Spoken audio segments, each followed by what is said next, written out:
mijitu mitatu imesimama hapo. Yaani utafikiri mizukule vile inapanga sheria. Hawa sio bure. Hawa huko kwao kuna joto yaelekea linawafukuta ndani kwa ndani. Na litawafukuta sana mpaka watoe moto. Yaani jamani, akia Mungu, hawa sio bure. Hawa mnajua wana vita wenyewe kwa wenyewe hao. Sasa tunashukuru hiyo vita. Yesu tukiona vita ndo tunafurahi. Hapo tunachukua pointi zetu 3 hapo. Tunamaliza. Yaani ubiti Msumi apaye aruke akitua naye. Baba sasa aende kwa kwenda akirudi jike lake mpaka nilikuti. Alikuti uchawi tunaifukuzia mbali. Watu bado hapo. Hebu nipe jagi la maji ya moto. Kwanza niwamwagie niwafaralishe sura zao.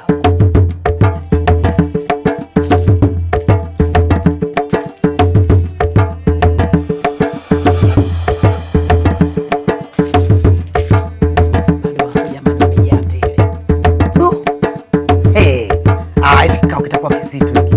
Au mgonjwa ukafa. Jamani, inawezekana amekwala. Nyumba nzito imegangwa hii jamani sasa hivi.